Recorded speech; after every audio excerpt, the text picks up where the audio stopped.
Good afternoon. My name's Eric Wishart. I'm the Vice President of the FCC and a journalist with AFP News Agency. So I'd like to welcome everybody. We've got a full house today, so it should be a very interesting talk, very topical talk. Before I introduce today's speakers, I would just like to announce a couple of events that are coming up next week. On Monday, Michael Darcy, who is the Irish Minister for Financial Services, is talking at lunchtime about Brexit. And with Boris Johnson's latest move, it should be of great interest. We're into, what, the 2-month countdown now, Judy? Yep. You were talking about that in Bloomberg this morning, right? And then on Tuesday morning, the last in our current series of workshops, which were really hold for journalists covering the protests. And this is going to be on first aid, but it's a topic that really is important to everybody. And I would encourage journalists and non-journalists to come, because first aid is often a lifesaver. And I know in the current situation, the violence and the protests, it's particularly relevant. So it's at 8 o'clock, and it's Brian Wong from the Hong Kong Red Cross who will be doing it, and Jodie will be chairing. So for today's talk, it's my pleasure to introduce our distinguished panel. Alan Hu is the chairman of the Basic Law Institute and a member of the Chinese People's Political Consultative Conference. He's also a deputy chairman of the Liberal Party. And Tim Summers, who actually, you were a diplomat here before and after the handover. Tim, I think you were second secretary at the consulate, so you were there for the transition. Is a lecturer at the Center for China Studies at the Chinese University of Hong Kong, and he's a non-resident senior consulting fellow in the Asia-Pacific program at Chatham House. His research covers the international relations and political economy of contemporary China, and he has a book, China's Hong Kong, The Politics of a Global City, and he's got a few copies here, which is promising to sign if you're willing to part with $150 in cash, right? So I think you said you might be referring to this a bit in today's discussion. And our moderator today is the club president and senior international correspondent for Bloomberg, who was on the TV this morning talking about Brexit and other issues. So Jodie Schneider. So thank you. Thank you, Eric. And thank you all for coming. We didn't realize quite how timely all these talks were going to be this summer, so we're right in the thick of a discussion about the future of Hong Kong and the rule of law here and the relationship with China. So I thought before we get into a conversation about this that I would ask both Alan and Tim to give us their views a little bit from their own perspective, and particularly given the situation we now find ourselves in Hong Kong. So Alan, could you give us some thoughts, both either very specific or general, whichever you choose? I think it's a very critical time that has brought a deep division in Hong Kong society that nobody realized that was so divided and so deep and very, under the surface. And now it's not just about just a rendition amendment bill. It's about a whole host of things. It's about, do we want to associate with the central government? Do we want to be part of mainland China? How do we sort of guard our autonomy to be very different to the extent of maybe separate from them, right? So there is a huge division in society, which we'll come to later. There is rhyme and reason for it. But it's not just something that can have a quick fix, right? I mean, feelings are running very high both ways. But the main thing is that 2 points that I think that we should all remember is, one is that the art of achieving a negotiation between the protesters and the government must be, in one key word, compromise. There must be some compromise on both parties, right, to bring about a certain amount of good faith. And the second is the basic fabric, which is, doesn't matter what system, you can't have no rules, you can't have no rule of law. right? You can't have the police not doing their job properly, all right? I mean, they are reacting to violence, reacting to disorder, all right? And what we have seen in Hong Kong today must speak volumes about freedom of expression and freedom of assembly and freedom of protest in Hong Kong. I dare you point out another country that treats such protests in the way that the Hong Kong police is treating it, to be honest, all right? Don't reinvent the wheel. There have been disturbances, student unrest, all sorts, everywhere in the world, everywhere, not the yellow shirts in France, Kent University during the Vietnam days when I was young, right?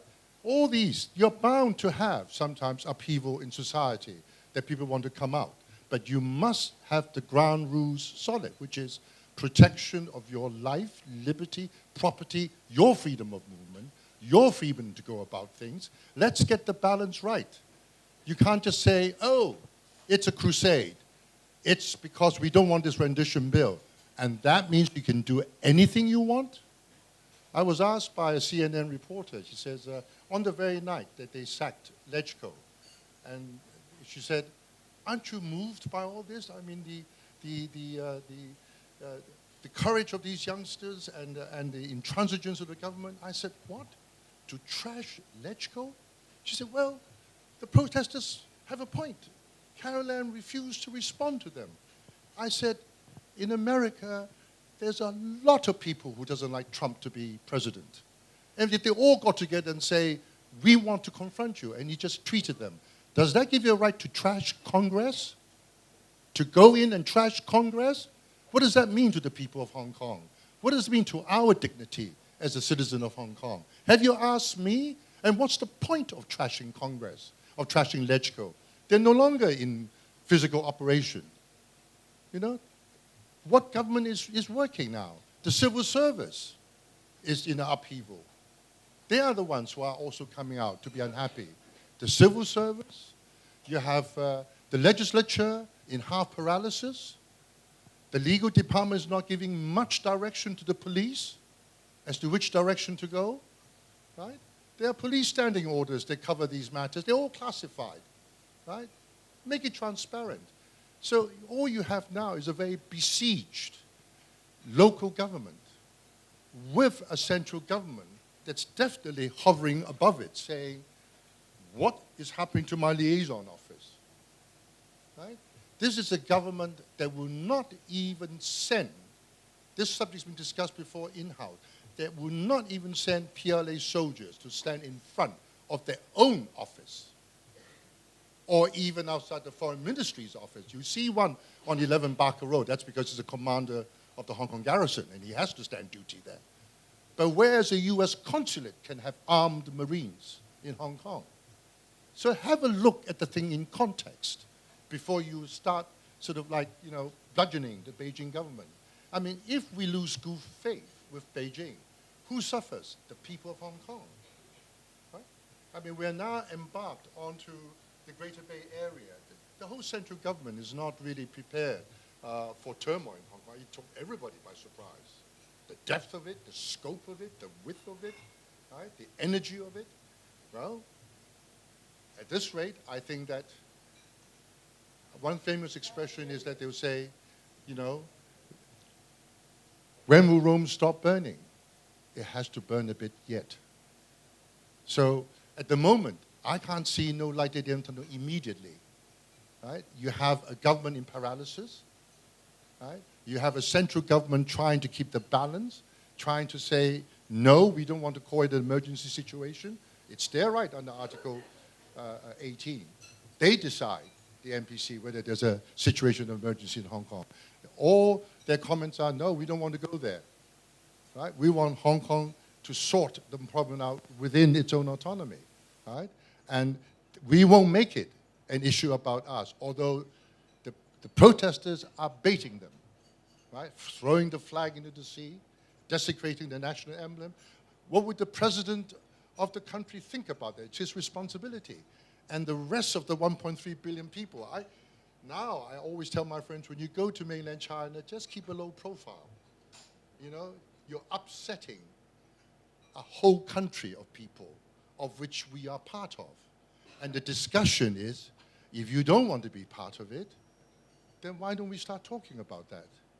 Right? It's 22 years down the road. I think I've talked too much. I'm not very used to unpaid speech as a lawyer. Well, thank you. Tim, would you like to make some comments?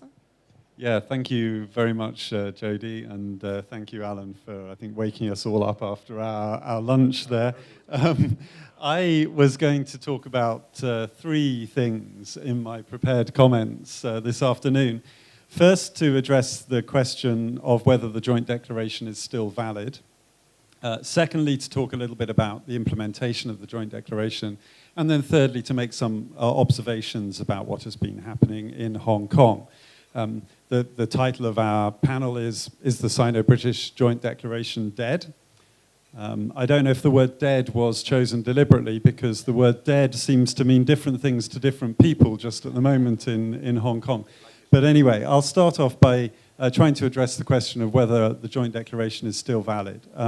And in short, my answer is yes, it is. And the main arguments for that is the text itself.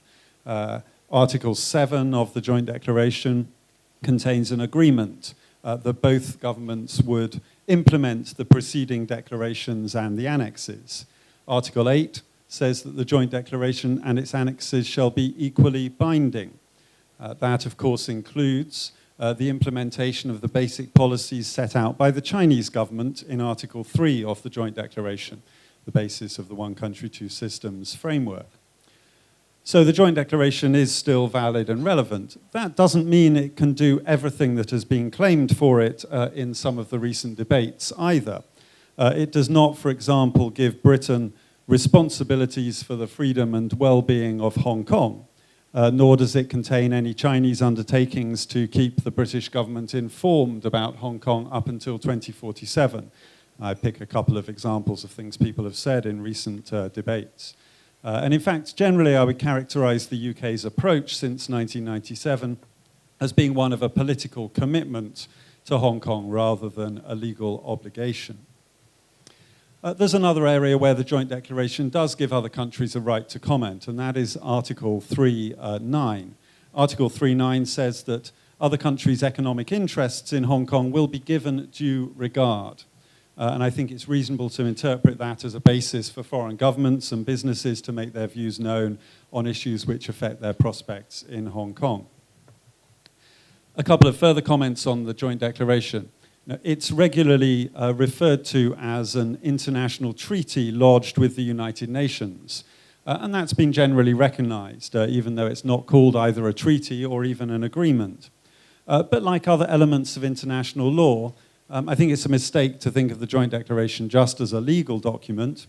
It's also political and was drawn up in the 1980s to deal with the question of Hong Kong's future and in particular the issue of sovereignty, as we all know.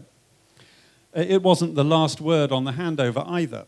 The two sides, the British and Chinese governments, reached numerous agreements in the Sino-British Joint Liaison Group right up until June 1997. And those agreements are part of the handover settlement too. And the Chinese government, of course, set out its basic policies in more detail in the basic law. And I expect Alan might talk about that again a little bit more in a minute. So how well has the Joint Declaration been implemented? Well, looking back over the first 2 decades of the SAR's existence a couple of years ago, my assessment was pretty positive on the whole. A major goal of the Joint Declaration was to ensure that Hong Kong's separate economic, financial, and legal systems continued. And I think here there's been significant success. I also think that basic rights and freedoms have broadly been upheld, evidenced, for example, by recent protests, something over which there was considerable skepticism back in 1997. I know I'm in the FCC, so I have to be a little bit careful what I say, but hey, look, as a consumer rather than a producer of media, I feel that freedom of information is alive and well in Hong Kong. You know, important developments and opinions have been reported and discussed here. Social media and the internet have ensured that that continues to be the case. So I don't want to be too Panglossian, but I mean, in sum, I think the SAR has retained its distinctive way of life and its distinctive system. That, of course, does not mean there are no problems in Hong Kong. Progress on democratic development has been slow, and that, of course, is something on which the Joint Declaration is silent. The city's politics has become increasingly fragmented, polarized, and dysfunctional, and these trends, I think, began a number of years ago, before even the Occupy movement in 2014. They reflect, too, a number of the things that have been happening in other developed societies, and I think there's multiple causes here. Wealth gaps have grown, globalization has created strains, and so on. And for Hong Kong, globalization since the 1990s has largely been about the economic rise of China. And its spillover into Hong Kong has created social tensions, as well as generating business and employment opportunities. All of this has been exacerbated by long-standing unease in the relationship between parts of Hong Kong's population and the rest of China. So these are indeed, thanks to Eric, themes which I explore in my book. And I think they do provide much of the context for what's been going on this summer. I won't try to recap developments now, and we have plenty of access to data, although I think actually it's a lot more difficult to know what is reliable information in what is going on at the moment in this social media age. Where's Hong Kong headed, though? First, although I've argued that the Joint Declaration is still valid and that Hong Kong remains different, substantially different from cities elsewhere in China, it's likely, I think, that this summer has taken us beyond the handover settlement and questions of its implementation into a new phase of Hong Kong's history. Hong Kong's separate system may still be in place, but I think many of the assumptions that underpinned the Joint Declaration and indeed the Basic Law have been seriously undermined. In particular, the assumption that Hong Kong people would accept the handover settlement and that a better and easier relationship with the rest of China would develop over time. Also, the assumption that the Hong Kong government would be able to deliver a competent executive-led governance of Hong Kong, which would both develop Hong Kong's interests and be sensitive to those of China as a whole. And thirdly, the assumption that the community would work together to deal with difficult issues and to deliver gradual progress towards universal suffrage. Instead, we've seen polarization and fragmentation, a gradual weakening of governance in Hong Kong.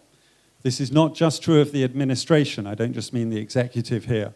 The legislature has not functioned effectively since at least 2016. More generally, politics, it seems, has become a dialogue of the deaf. In my book, I say, "Gai tong ngap gong," the chicken and the duck talking to each other or talking past each other. The judicial system remains the strongest link, but it too has been attacked from all sides over recent years, and I think there's a real risk it will be politicized when cases from this summer's protests make it to the courts.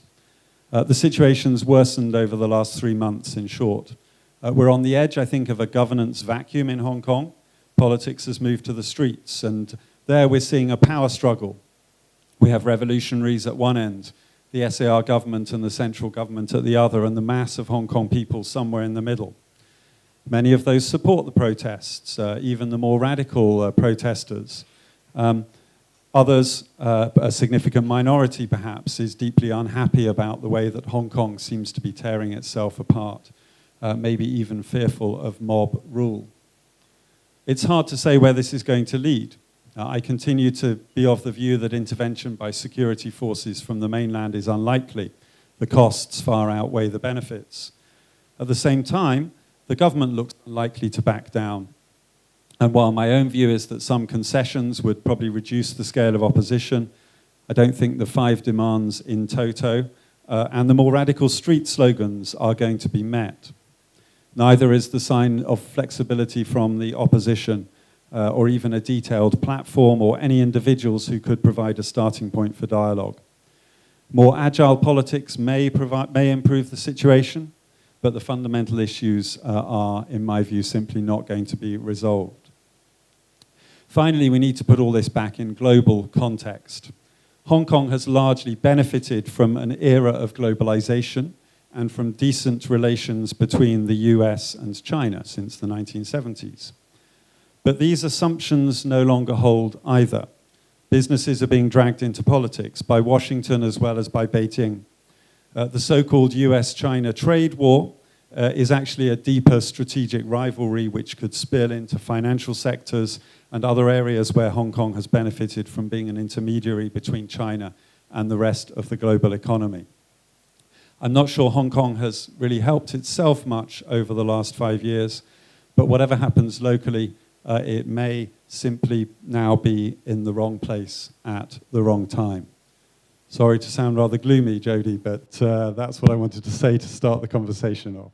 Okay, great. And Alan, I'd like to give you an opportunity to kind of talk a little bit more from your view about the joint declaration, and then we'll have a conversation about it, and we'll give time for questions from the audience, so think of your questions. Yeah, thank you. I have to earn my lunch and answer the question. Is the joint declaration dead? My first question is to everybody here. Have you read the joint declaration? Do you have a copy of it? See?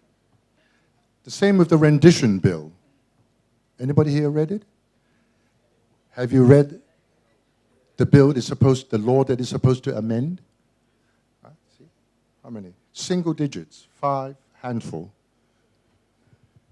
You see, the answer to the question, is the joint declaration dead? Well, the joint declaration has a self-destruct clause in it, because it is not just beyond the argument of whether it's a treaty. That's another argument in itself, because China never recognized the Treaty of Nanjing after the Opium Wars. It's at the barrel of a gun. Okay? And Britain is no longer pushing the argument that it is not an unequal treaty. So you have this argument, is it a binding treaty? No, it's called what it is, a joint declaration. In the liquidation of the British Empire, the word declaration figures twice prominently. Once, it's called the UDI, Unilateral Declaration of Independence by Southern Rhodesia. The second is the joint declaration, i.e., we're both saying the same things. The whole thing was done in a diplomatic way. Foreign Ministry sat down and it's registered with the United Nations. But even if you assume the Joint Declaration is a treaty, how does a treaty benefit the people of Hong Kong? It doesn't. We're not a party to the treaty. The treaty is between Britain and the Central People's Government. Only Britain can take them to account, or maybe the UN, but certainly not the people of Hong Kong. So, these two governments came up with the most important clause in the Joint Declaration, which is Clause 3, Paragraph 12, which reads as follows.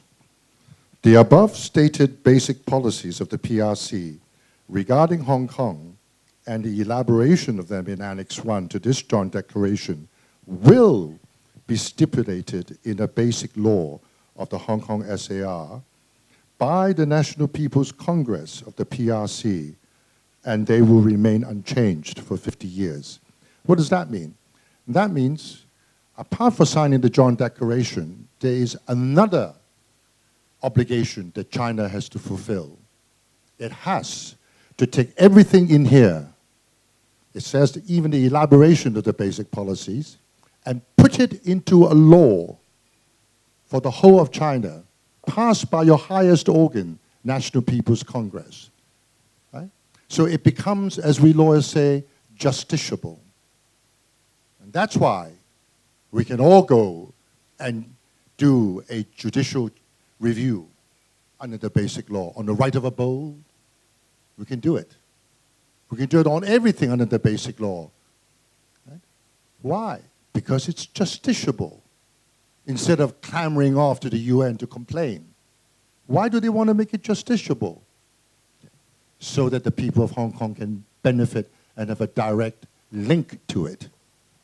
And the Director of Legal Aid is quite generous, I hear, to fund these public challenges out of the public purse. Now, one of the most important things that Britain has to do under the Joint Declaration is to make sure that all these policies does go into a basic law. And I was personally involved, and so was Emily Lau. We went on the 15th of July, 1988, to the House of Commons to hear a debate in the House of Commons led by Sir Geoffrey Howe on the drafting of the basic law, whether it will faithfully reproduce all the basic policies in the joint declaration. And those parliamentary debates continue right up to the 5th of December 1989, where even the Hong Kong political arrangement was debated in the House of Commons. Very few people know about this, or even bother to remember about it. Right? I was there with Emily, sitting up in the public gallery with Chris Patton, listening to these debates, how it was faithfully implemented the basic law. So this didn't die. It metamorphosed or evolved from a treaty, if you want to call it that, into a constitution for Hong Kong. Very good design, beautiful design. But the only problem is all the drafting that went into the intentions behind it, like right of abode. Right? Right of abode was done with the JLG, one of the biggest things that China and Britain wants to talk about. Who can stay in Hong Kong? The British government said, I don't want you to open the borders. Hong Kong can't take it. Right? That's the time before China became a powerhouse. We're talking about just 10 years after the Cultural Revolution. A lot of mainlanders coming into Hong Kong. We all have to carry ID cards. And right? Police stop us. Do you have an ID card? Right? Because we can't contain so many people who want to come and live here.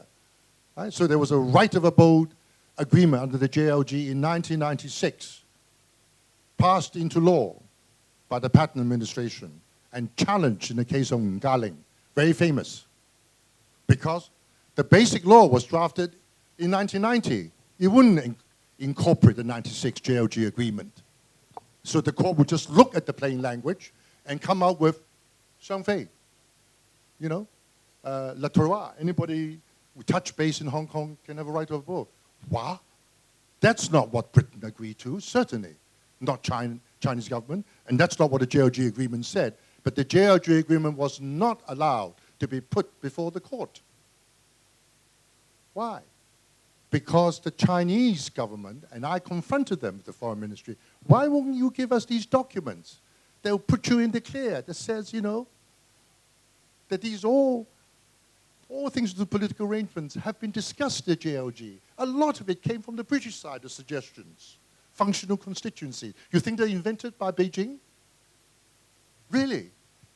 All these things, functional constituencies, proportional representation, balanced approach, executive-led government, are all vestiges of the colonial government promoted by the British government in discussions. Let all of that come out.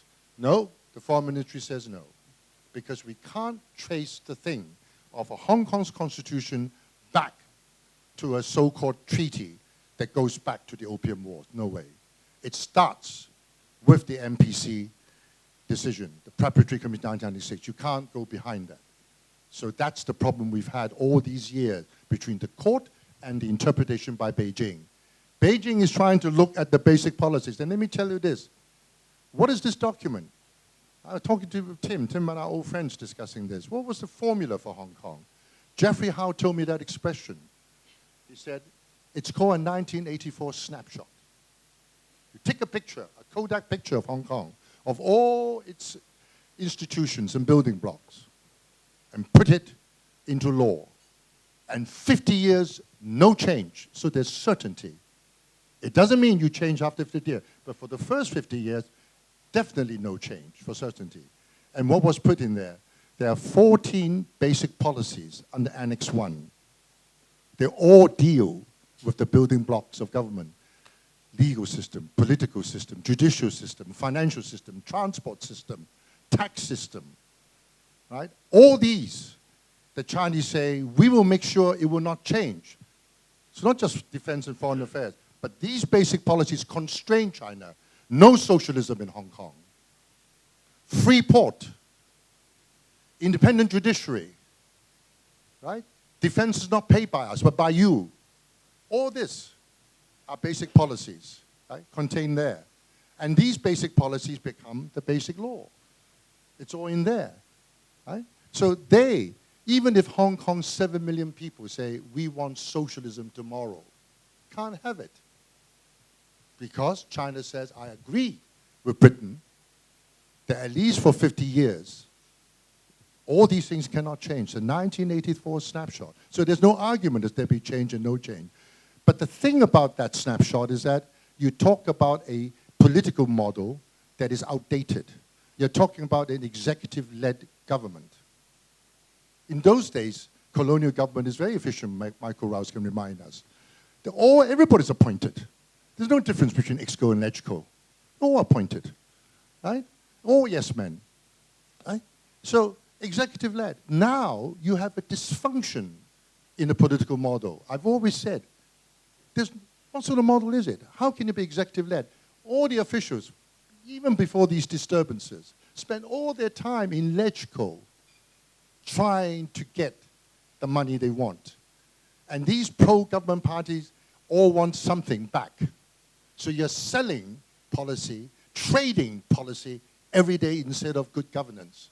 It's neither a Westminster model, nor is it a Washington model. The executive is completely disjointed from LegCo. How can that work? That's what I want to get into now, is a little bit about where this leaves us at this particular point. You know, we've kind of discussed whether it's dead or not. You know, we think that Beijing probably thinks that it's lived beyond its usefulness in some ways, that some of it may be moot. As you said, it was a snapshot, or in your view, it's a snapshot. But where does this leave us now? Does this mean anything? And can this joint declaration help Hong Kong out of the current situation? Or is it something that's, you know, on the shelf for now? And Tim, would you start? Yeah, I think the primary, function of the joint declaration was in the 1980s to set out the process through which sovereignty would be transferred, or to use the Chinese formulation, the exercise of sovereignty would be resumed over Hong Kong, to set out those basic policies. And as Alan said, those were put into the basic law and provide the framework for at least 50 years.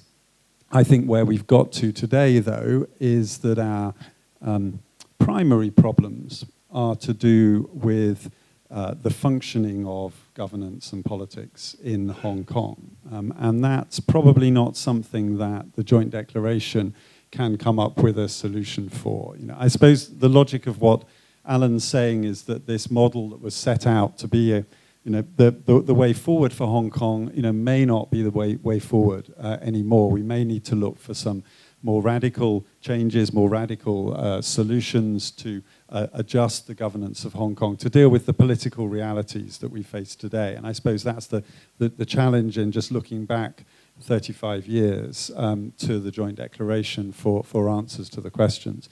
So the answers probably have to come from our community in discussion and liaison with Beijing, because of course Hong Kong as a part of China has to be sensitive to the sovereign power. But those discussions need to go beyond looking at the text of what has been set out in the past and try and think about what needs to be done to move forward in the future. Alan, can that conversation be had with Beijing now? Yes, but I think before we talk about radical approaches, I think we need to know what's already on the plate. All right? I mean, one thing I really have to address today is that everybody tells me, oh, 2047, even Henry Lytton says 2047, that's the curtains for one country, two systems. So why do you say that? One country, two systems, the legal basis, doesn't come from a joint declaration of basic law. It comes from the Chinese constitution. It's Article 31, put in there in 1982, just before Margaret Thatcher went to Beijing. It was in there for the unification of China. It says, Article 31, the central government can establish SARs with different systems, right?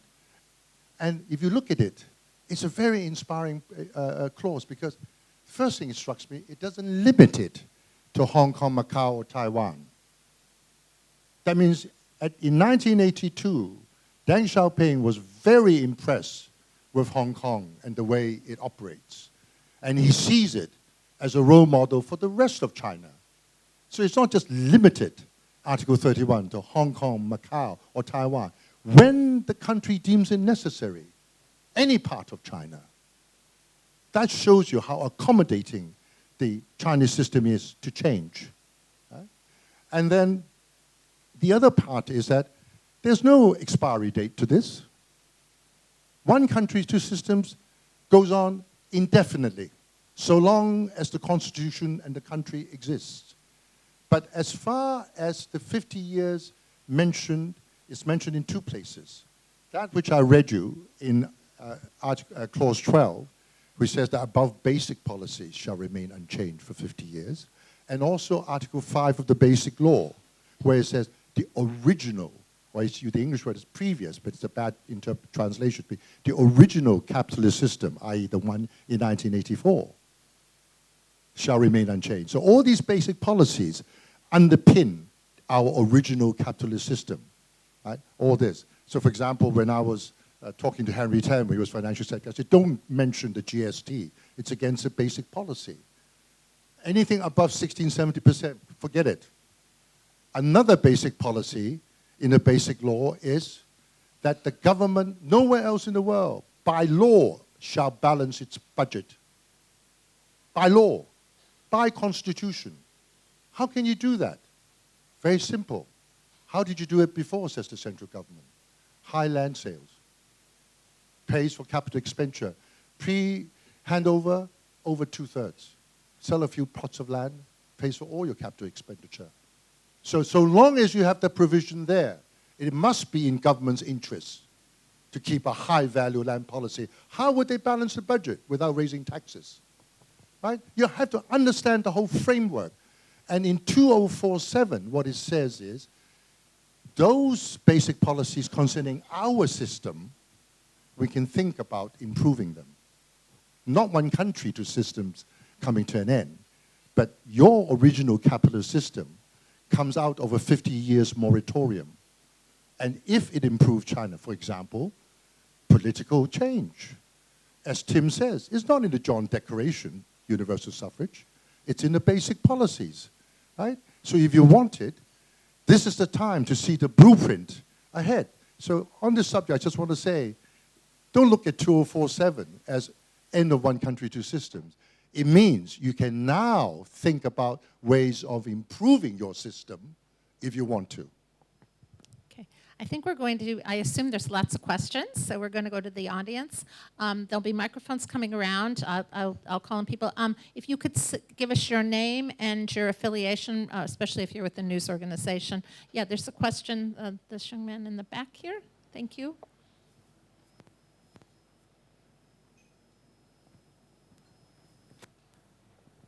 Thank you for the panelists. I'm Jack Lam from King's College London, reading History and International Relations. Two academic questions, if I may. We went on quite a bit about the Joint Declaration's current situations and future, but looking back, is it not that the Joint Declaration seemed only procedural to the UK, since it had nothing to gain from it? Or did it in fact serve any British interests? The second one is the negotiations of the Declaration are secrecy shrouded. Could things have been done any differently? Thank you. Great, thanks. Tim, you want to take a stab at that? Well, thank you. A great question. And I think there's lots of historians who research this area more deeply than I do. What motivated the British in the late 1970s, early 1980s? Well, a number of things. I mean, firstly, there was a deadline. And I think one of the key points about 1997 from the British perspective was that the Order in Council, over which Britain claimed legitimate rule of Hong Kong, expired for the new territories. And so this meant that something at some point had to be done. And in the late 1970s, early 1980s, as people probably know, this started to become a little bit of a live issue for business and financial reasons to do with land leases and mortgages and so on. So Hong Kong was a problem that needed to be addressed somehow, I think, by British negotiators at that point of time. What were the British interests? British interests probably partially reputational, about ensuring that this was an issue that was dealt with that didn't damage Britain's reputation in some ways.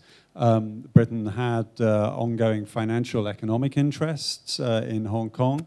It wanted to ensure that they were protected.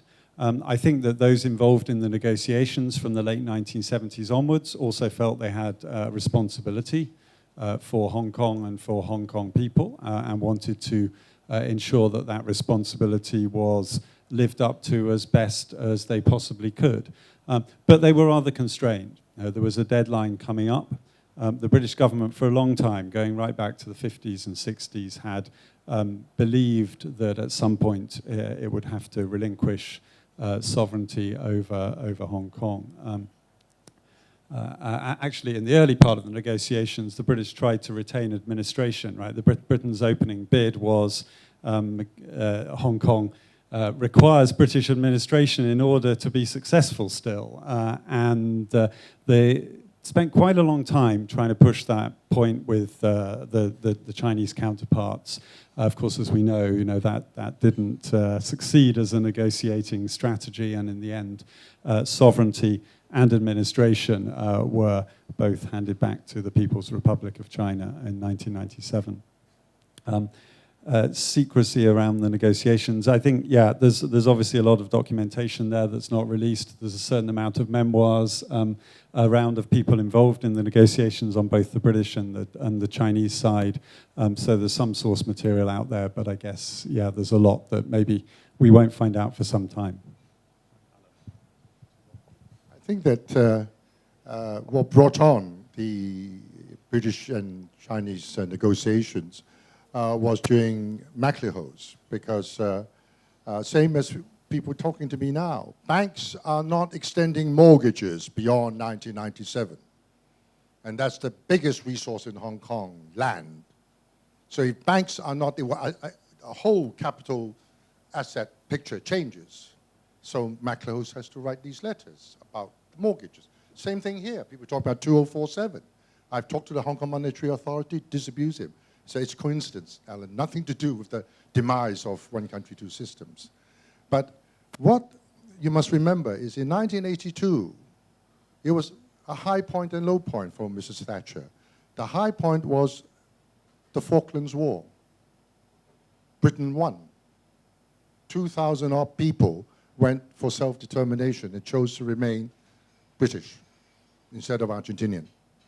Flush with that success, she went to Beijing, and she took a very strong attitude. And I think she was put in her position, her place, to say that Deng Xiaoping said, look, these are unequal treaties. We know Hong Kong is run very well by you, but forget about extending the lease. Forget about another treaty. It's only on what terms do you give it back to me? It shall be resumed. So it's called the resumption of the exercise of sovereignty. Because as far as the PRC is concerned, sovereignty never changed. It never went because it was grabbed from me. This is not some border town like Alsace-Lorraine or Schleswig-Holstein. This is, Hong Kong, part of Guangdong province, right? There's no dispute about it. So sovereignty was never lost. I just can't exercise it under international law because of the gun. Now I want to resume exercising it. But I will give you these promises under the Joint Declaration. I declare that this is how I'll run Hong Kong, right? So at the end of the day, if you ask me the question, Britain doesn't have a bargaining position. It basically went along with that narrative, all right? So nobody talks about the Treaty of Nanjing. Imagine calling the Joint Declaration the Treaty of Nanjing II, right?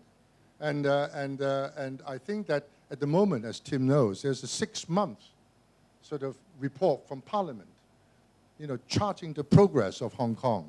Every 6 months it comes out, right? For the last 22 years, right? I don't know how many people read it, right? Nobody reads it. It comes out every 6 months about Hong Kong.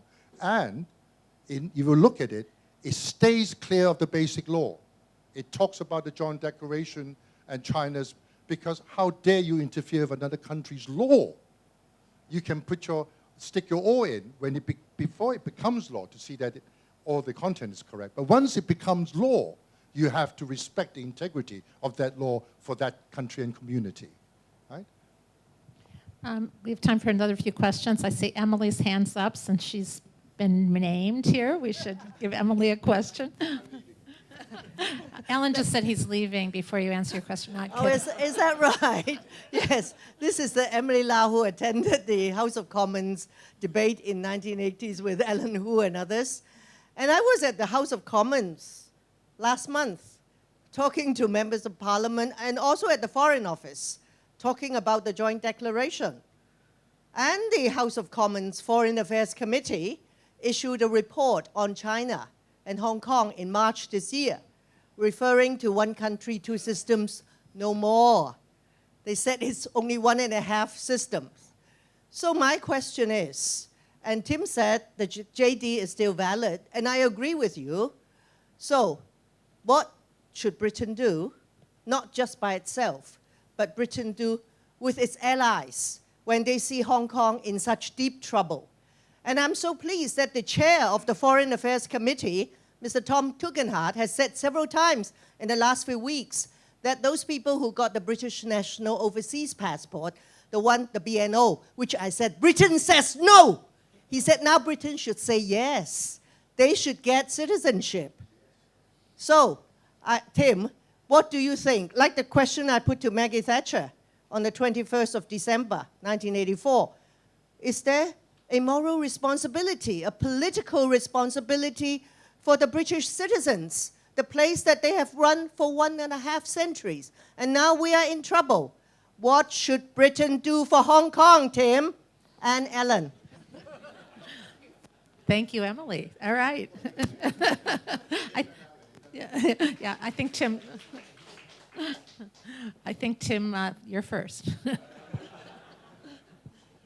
What should Britain do? Well, look, first of all, I don't think I agree with the Foreign Affairs Committee assessment of developments in Hong Kong. I think one country, two systems, at least in March this year, was in a rather better state than calling it one country, 1.5 systems. I think Hong Kong has retained economic, financial elements of the second system. You read the Joint Declaration. I mean, the vast majority of the text is about the economic system and so on. I don't have such a negative view as the Foreign Affairs Committee did of some of the other issues to do with rights and freedoms and press freedom and so on. And I referred to those briefly in my remarks a moment ago. So, of course, what should the UK do? Or what should anyone do, depends on two things. I mean, firstly, it depends on what your assessment of the situation is. And secondly, it depends what goals you're trying to achieve. And that's why I always find this question particularly difficult to answer, because what is the UK government trying to achieve in its policy towards Hong Kong will guide what it should do. Now, is it... let me put this answer in form of questions, Jodie. So it's a bit of a cop-out, I know. But is it trying to express, support for the people on the street? Right? Is it, as some see, effectively supporting the protesters against the Hong Kong government? And I think on the extradition bill, there seemed to be a fairly clear British government position that this was a bad idea. And lobbying of the Hong Kong government to drop that. And we can argue about the language, I know, but I mean, that bill I don't think is coming back for a long, long time anyway. Though it's not withdrawn.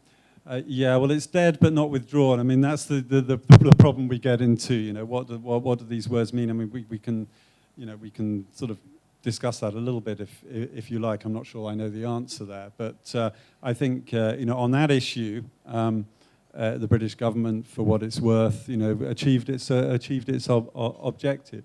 So then, what is or what should be the objective going forward? Maybe what Dominic Raab, the new Foreign Secretary, said a couple of weeks ago. He talked about if I remember his language correctly, condemning violence and calling for dialogue. You better check the precise wording. That maybe seems like a sensible policy in the current situation. But as I say, it depends a little bit what you want to achieve as what you should do. I've also followed the BNO citizenship debate to some extent with some interest. Interesting that this is coming back onto the agenda, not just 20 years, but I mean basically almost 40 years really after it was taken off the real political agenda, I think, in the UK. I don't know if there's going to be enough support in the UK politically for that to go anywhere, to be honest, given everything else that's been going on in British politics. So I would be surprised if that actually happens in practice. Great, thanks. Alan, did you want to add anything to Emily's question or remarks? I can't say no to Emily. None of us can. I think it's a very serious question, Emily, and I'll answer it this way. What should the British government do? Be better informed. Have a balanced diet. The last time the Foreign Affairs Select Committee, that's in the previous administration, want to come to Hong Kong during Occupy, do you remember? To take evidence. And I said, based on what evidence do they want to come to Hong Kong to take evidence? They said they've heard from the people of Hong Kong. I said, who have you heard from? My very good friend Martin Lee, Anson Chan. Right? It's covered by the Financial Times. Lord Patton has arranged it. So I said, oh, very well. I want to come. I made a request through the Foreign Ministry. The Chinese ambassador put in the request. A chap from Hong Kong called Alan Hu wants to see the Select Office Committee, and he's got a submission. Do you remember, with an opinion by Sir Michael Wood, who used to be the head legal advisor to the Foreign Office in England, about the appropriateness of such a visit. Does it breach the Joint Declaration? Is it provided for by the Joint Declaration? Right? On point. Right? The meeting was arranged within the consultation period. I was there with my team, and my team have not just Hong Kong lawyers, but English lawyers. Clifford Chance, what's his name, came. And we all wanted to give our say, make our say. And we were received in the coffee house, in the House of Commons, to be told by the clerk, they don't want to see us. Just give us what you want to say. That's not a balanced diet. Really, I don't care. I keep saying this, Emma. I don't care which side of the political fence you're on. Left, center, right. Get the facts right. Get the issues right. Then it's your right to make a decision what your political color, which way you go. But don't mislead people, right? What is it with Hong Kong that begs Britain's intervention now?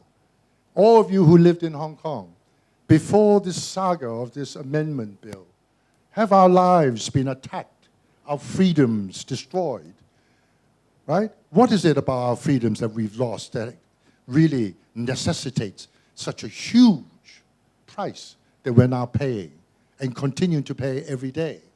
Airports shut down, general strike, government in paralysis. Get the facts right. I would like to go before, and I would like to go with Emily this time, so they have a balanced diet, right? I would dress whatever color you want me to dress in, right? So that at least have a balanced diet, and then decide what is in the best interest of Hong Kong, and what can Britain properly do. We've gone over, but I'm going to take one more question. So if it could be a quick one, just who has a quick question they'd like to ask? Yeah, right over here. Please identify yourself. Hi, Richard Harris. I'm not sure any question about this is going to be quick. I can see Alan's an extremely good lawyer because he's managed to so far blame the British government, the protesters, the Sun, Moon and Stars, the Clerk of the House of Commons, everybody except for the central government. But I'm not going to blame the central government because there's one thing in all of these treaties, Joint Declaration, Basic Law, that actually hasn't really been covered, which is the fact that everybody assumed we'd have an effective Hong Kong government. The current protests aren't between the people of Hong Kong and China. We all know we're part of China. They're between the people of Hong Kong and the Hong Kong government, which has been ineffective in responding to it. And in fact, I'd like to put down a personal challenge to you, Alan, because you may know Carrie Lam better than the rest of us. We need some compromise. Compromise can only come from the stronger power. It can't come from the weaker power. Can you speak to Carrie Lam and see if you can get her to compromise, not on the 5 terms, because I think most of them are not going to work anyway, but compromise sufficient to get the people of Hong Kong to feel that they have some confidence in their future.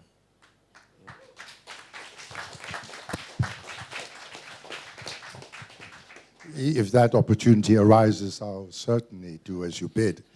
But the way I see the present administration, as I said before, is that it's not the administration that was 2 months ago, right?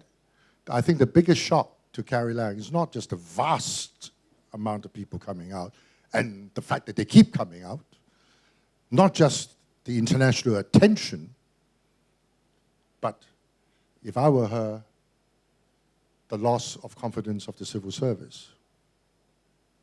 That's her only troops to administer the government. They don't think like her, right? Why do you think she sits in government house instead of in her office for the first few weeks? She doesn't even know who wants to talk to her or not, right? And with central government saying, you know, get it sorted. I tell you the one thing from my heart about this bill. I followed it because of the Liberal Party. We have to, you know, shepherd government with the votes they have in Legco. So I'm looking at this bill, and I said, really, do you really want to do it this way? You know, mixing extradition with rendition?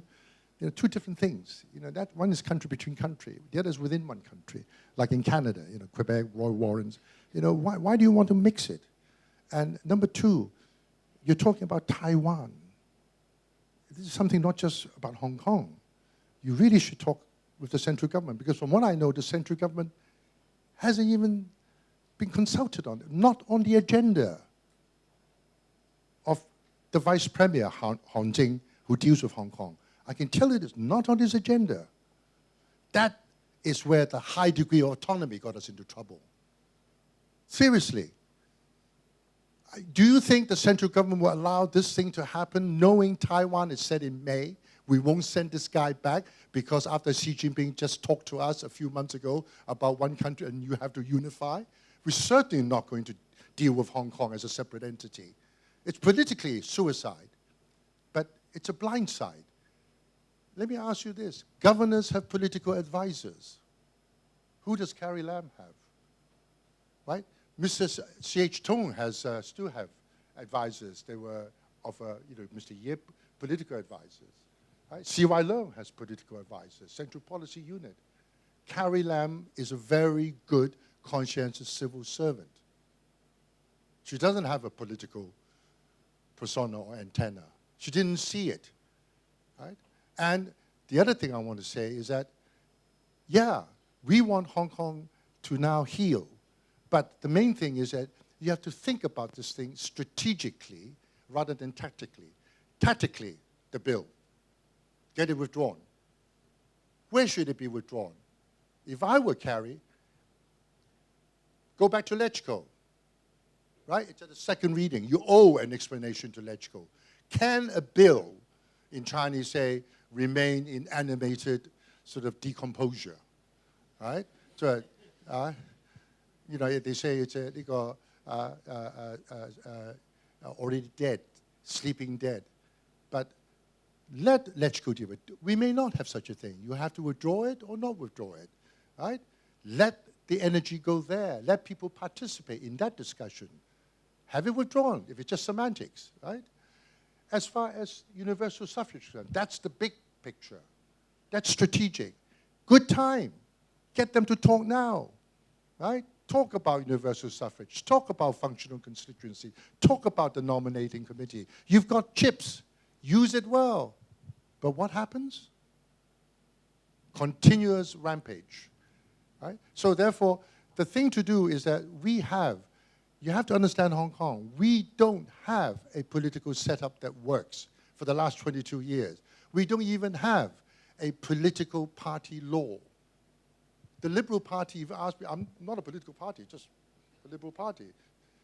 There's no law governing political parties. If there's no law governing it, then you can never be in government, because you need to have political law stipulating the parameters, like protecting national security and all that. Then the chief executive can be the head of a political party. Then you have a Westminster system.